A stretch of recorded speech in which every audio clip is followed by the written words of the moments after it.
వికాస్, ఇందులో మొత్తం 3 లక్షలున్నాయి. తీసుకోండి. తీసుకోండి వికాస్.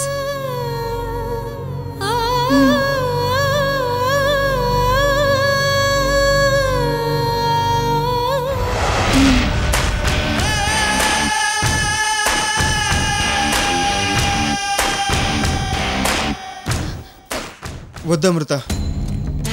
ఏమైంది వికాస్? చీచి, నా మీద నాకే అసహ్యం వేస్తుంది. చాలా గిల్టీగా ఉంది. ఎందుకు వికాస్? అమృత, ఇదే చేతులతో నేను అవుట్ హౌస్ ఖాళీ చేసి వెళ్ళిపోమని బయటికి తోసేశాను. అంతేకాదు, మా తాతయ్య డబ్బుతో చదువుకుంటాం, మా అవుట్ హౌస్లో ఉంటున్నామని చులకనగా చూసేవాడిని. దానికి కారణం నీ దగ్గర డబ్బు లేదనే కదా.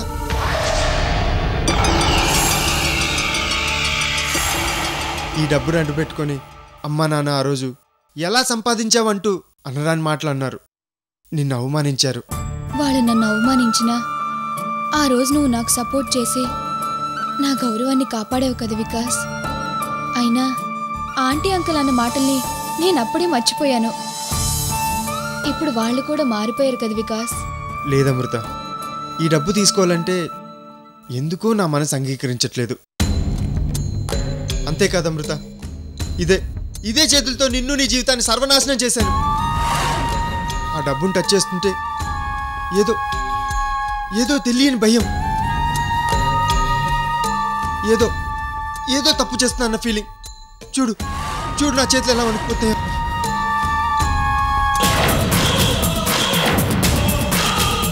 వికాస్, నీ ఫీలింగ్స్ నాకు అర్థమయ్యాయి. నువ్వు మనసులో నా పట్ల చేసిన తప్పుల్ని తలుచుకొని బాధపడుతున్నావు కదూ. అవునమృత, గతంలో నేను చేసిన తప్పులే ఈ డబ్బులు తీసుకోకుండా అడ్డుపడుతున్నాయి. నాకు ఈ డబ్బులు వద్దు అమృత, వద్దు.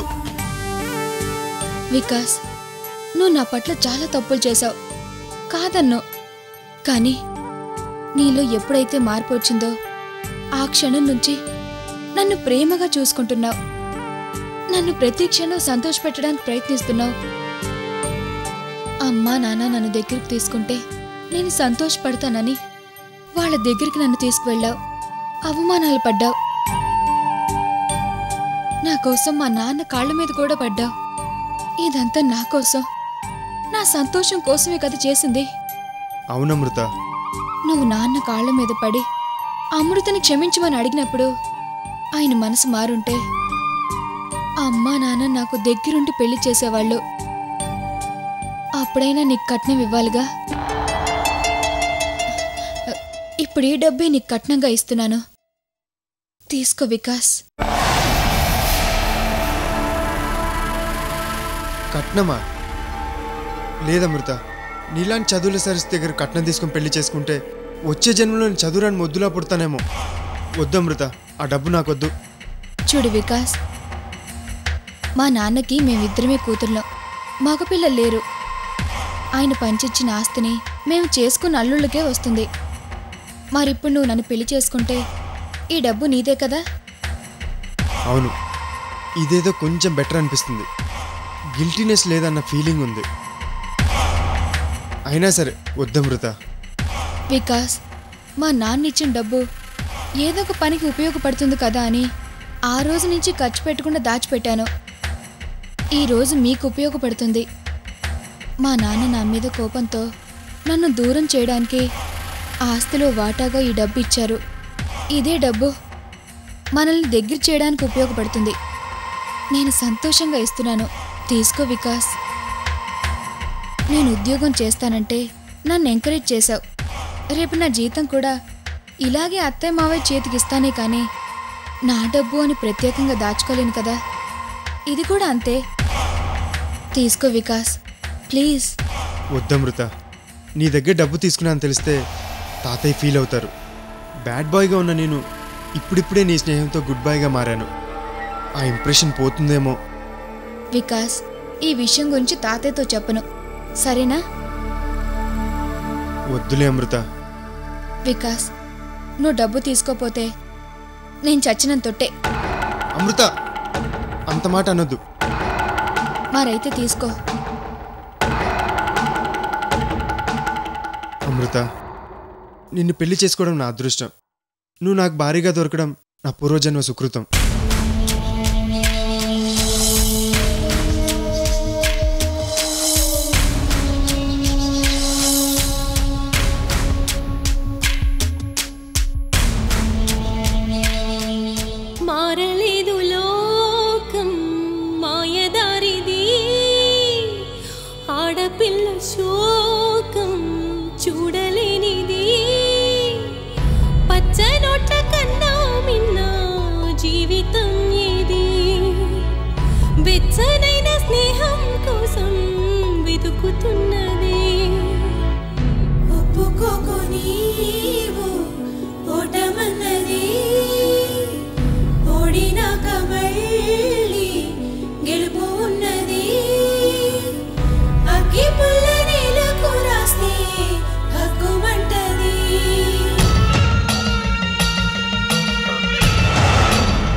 అమృత, నువ్వు చచ్చిపోవాలి. నిన్ను చంపడానికి ఈ డబ్బు తీసుకుంటున్నాను. All the best for your death.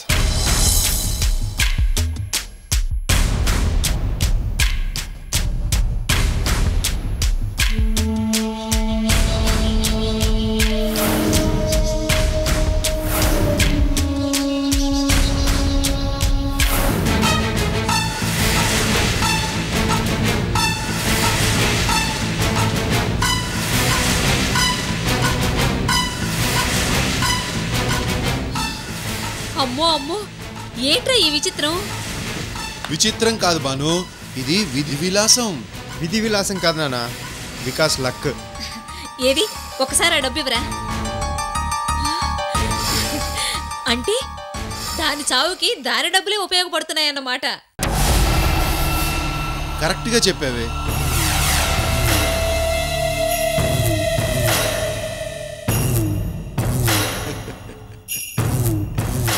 పాపం కృష్ణమూర్తి కూతురికి ఆస్తి డబ్బులు ప్రేమగా ఇచ్చాడో కోపంగా ఇచ్చాడో తెలియదు గాని మొత్తానికి కూతురు చావుకి ఉపయోగపడతాయని కల్లో కూడా అనుకుని ఉన్నాడు. ఏమైనా నీకు బాగా కలిసి వస్తోందిరా. ఇన్ని రోజులు అవుట్ హౌస్లో ఉన్నందుకు తిన్నందుకు వడ్డీతో సహా రుణం తీర్చుకుంటుందమ్మా. రేయ్, ఈ విషయం తాతయ్యకి తెలియకూడదని చెప్పావా? అవన్నీ కవర్ చేసేసాను, మీరేం టెన్షన్ పడకండి. ఇప్పుడు అమృత ఈ వికాస్ మాయలో ఉంది. నేనేం చెప్పినా నమ్ముతుంది. నువ్వు మామూలుడివి కాదురా, మాయగాడివి. అప్పుడేమైందనా? రేణుక ఇంటి కోడలు అవ్వాలి, నేను 100 కోట్లకు వారసుని కావాలి. ఇంకా చాలా కథ ఉంది. ఆలస్యం చేయకుండా అమృత కథకి ముగింపు ఇవ్వరా బాబు. ఈ రోజు నుంచి అమృత చావుకి కౌంట్ డౌన్ స్టార్ట్ అయిందానా. అమ్మయ్యా, ఎంత చల్లని మాట చెప్పావురా. రేయ్, వెంటనే వెళ్ళి ఆ ప్రొఫెషనల్ కిల్లర్ సంగతి చూడు. అలాగే నానా.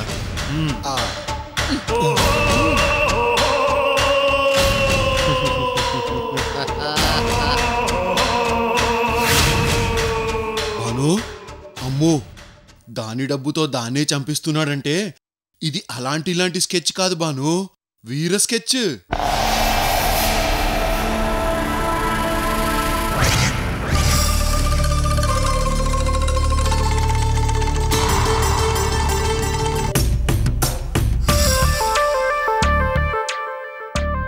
ఏమండి, పాలు తీసుకోండి. ఏంటి ఈరోజు ఆఫీస్కి వెళ్ళరా? లీవ్ పెట్టాను పద్మ. ఎందుకు? ముఖ్యమైన విషయం నీతో మాట్లాడాలి. కూర్చో.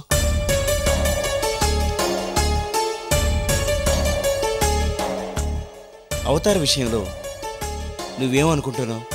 సుబ్బలక్ష్మికిచ్చి పెళ్లి చేయండి. సుబ్బలక్ష్మికి అవతార్ సరిజోడని నీకు నమ్మకం ఉందా? ఆ వెంగయ్య కంటే ఆ వెంగయ్య సంగతి వదిలే, నీ తమ్ముడు గురించి చెప్పు. వాడికేంటండి, ఏదో బలాదుర్గా 2 చుక్కలు తాగడమే కాని అన్ని విషయాల్లో వాడు బంగారం. సరే, మరి ఉద్యోగం మాటేంటి? అంతో ఇంతో చదువుకున్నాడు, ఏదో ఒక వ్యాపారం చేస్తాడులేండి. అంటే ఇంకా సెటిల్మెంట్ లేదనేగా అర్థం? అవుతాడులేండి, పెళ్ళైతే వాడే సంపాదిస్తాడు. అంటే అవతార్ని పెళ్లి చేసుకుంటే సుబ్బలక్ష్మి సుఖపడుతుందంటావా? మీకు ఆ అనుమానమే అక్కర్లేదు. సరే పద్మ, రేపు సాయంత్రం అవతార్తో నేను పర్సనల్గా మాట్లాడతాను. వాడితో ఏంటి మాట్లాడేది, డైరెక్ట్గా పెళ్లి చేయడమే. పద్మ, సుబ్బు నా చెల్లెలు. అన్నయ్యగా తన గురించి బాగా ఆలోచించి ఓ నిర్ణయం తీసుకోవాలి. అంటే రేపు అవతార్తో మాట్లాడాక నా నిర్ణయం చెప్తాను. నువ్వు అవతార్ ఇద్దరు నా మాట కట్టుబడి ఉండాలి, ఎదురు చెప్పకూడదు. ఏంటా మాట? ఏంటనేది రేపు చెప్తాను. అవన్నీ నాకు తెలీదు. రేపు సుబ్బలక్ష్మికి అవతార్నిచ్చి పెళ్లి చేసే విషయం తేలుస్తున్నారు అంతే. అవును, ఏదో ఒకటి తేలుస్తాను, సరేనా? సరే, రేపు వాణ్ణి ఇంట్లోనే ఉండమని చెప్తాను. పద్మ, ఆ? ఒకసారి సుబ్బుని పిలు. అలాగే.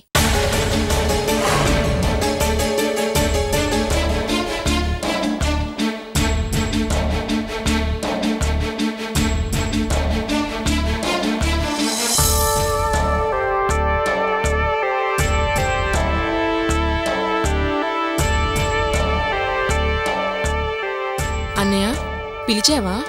రామ్మా, కూర్చో. సుబ్బు, అవతార్ గురించి నీ అభిప్రాయం ఏంటమ్మా? చిచి, వాడొక మనిషేనా? అదేంటమ్మా అలా అంటావు? ఎంతైనా నీకు బావ కదా. బావంటే సరదాగా నవ్విస్తూ కవ్విస్తూ ఉండాలి. చిచి, వైజాగ్లో ఉండే ఉక్కపోత మొత్తం వాడి మొహం మీదే ఉంటుందన్నయ్య. జుడ్డు మొహం వాడును. అంటే అవతారం చేసుకోవడం నీకు ఇష్టం లేదు? ఉహుం. మరి వెంగయ్య?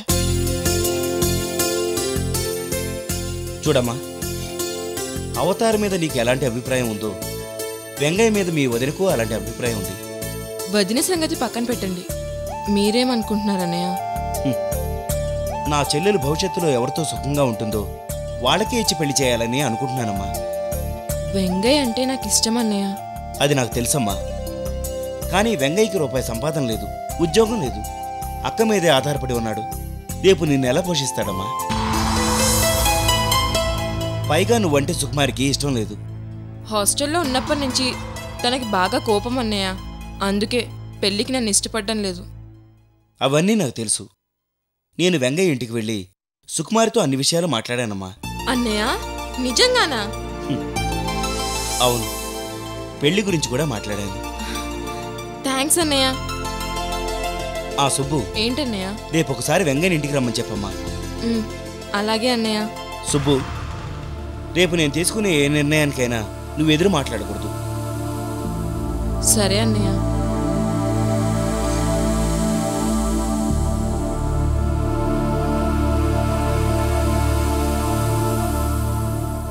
సుబ్బలక్ష్మి పెళ్లి చేసుకోబోయేది వెంగయ్య అవుతారా? ఎవరో ఒకరిని రేపు డిసైడ్ చేస్తాను. అన్నయ్య మనసు మారిపోయింది. మా ప్రేమను అర్థం చేసుకొని వెంగయ్యతో నా పెళ్లి జరిపిస్తున్నాడు. అందుకే తన ఇంటికి రమ్మన్నాడు. అవును, ఎస్.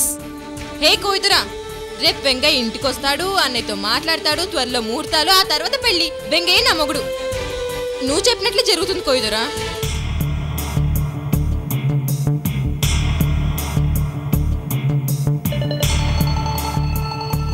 కోయిదరు చెప్పినట్లు అన్నీ జరుగుతున్నాయి. అంటే అమృతకి చావుగడలు దగ్గరకు వస్తున్నాయి. మృత్యు ముంచుకొస్తుందని చెప్పాడు. అయ్యో, నా పెళ్లి విషయంలో పడి కోయిదరు చెప్పిన సంగతే మర్చిపోయాను. అమృతకి విషయం వెంటనే చెప్పాలి.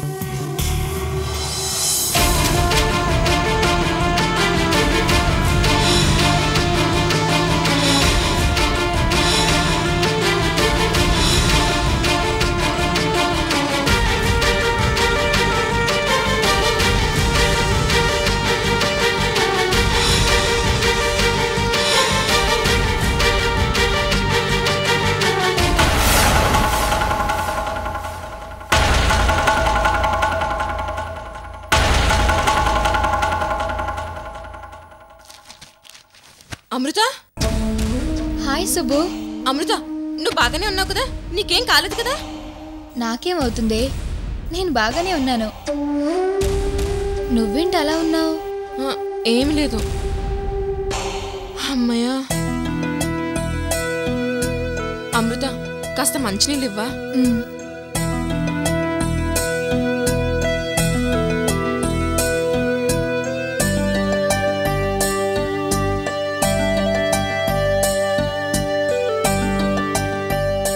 తీసుకో సుబ్బు.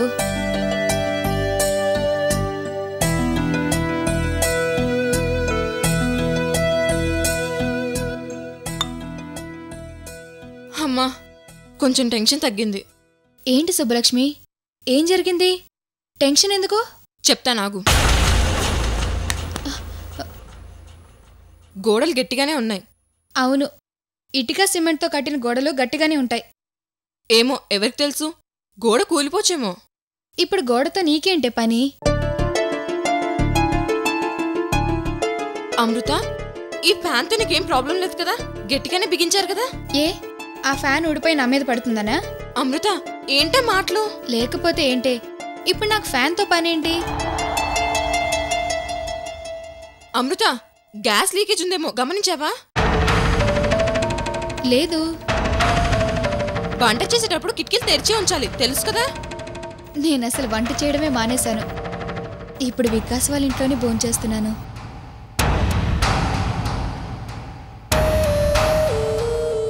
సుబ్బు, ఏంటి అలా పిచ్చి పిచ్చిగా చూస్తున్నావు? సుకుమారి మళ్ళీ ఏమైనా గొడవ చేసిందా? ఉహుం, అదేం లేదు. ఆ, మరి నీ ప్రేమను మీ అన్నయ్య ఒప్పుకోలేదా? అన్నే ఒప్పుకున్నాడు. మరేం జరిగింది? ఎందుకు అలా ఉన్నావు? నాకేం జరగలేదు, నీకేమైనా జరగబోతుందనని భయంతో. నాకేం జరుగుతుంది సుబ్బు?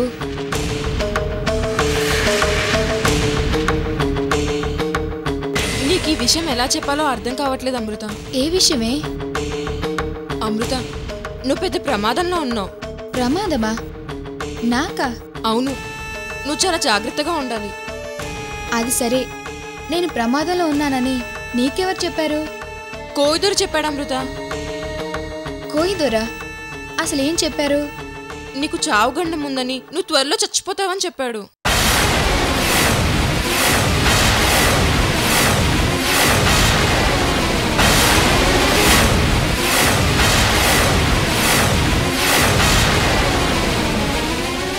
సుబ్బు, నాకిప్పుడు చావు గురించి భయం లేదు. నేనిప్పుడు చాలా సంతోషంగా ఉన్నాను. కష్టాల తీరం దాడితే సంతోషం ఉంటుందని పెద్దలు చెప్పారే. ఇప్పుడు నేను ఆ సంతోషంలోనే ఉన్నాను. ఇప్పుడు నేను వికాస్ని పెళ్లి చేసుకోబోతున్నాను. నాకిప్పుడు అందమైన కుటుంబం ఉంది. అత్తయ్య, మామయ్య, వికాస్, నేను, తాతయ్య, వీళ్ళందరితో కలిసి నేను సంతోషంగా ఉండబోతున్నాను. ఇన్ని రోజులు కష్టాలు అనుభవించిన నాకు ఈ ఆనందాన్ని కూడా దూరం చేయడానికి ఆ దేవుడికి కూడా మనసు రాదే. అయినా నేను ఎవరికి ఏ ద్రోహం చేయలేదు, ఏ పాపం కూడా చేయలేదు. ఒకవేళ ఎవరైనా నన్ను చంపాలనుకుంటే నా అలాంటి దాన్ని చంపడానికి వాళ్ళకి మనసు ఎలా పుడుతుందే? అన్నిటికంటే ముఖ్యంగా నాకు తోడుగా వికాస్ ఉన్నాడు. నన్ను నీడల్లా కాపాడుకుంటున్నాడు. వికాస్ నా చావుగండాన్ని దగ్గరికి కూడా రానివ్వడు. వికాస్ చేతిలో నా జీవితం హాయిగా గడిచిపోతుంది.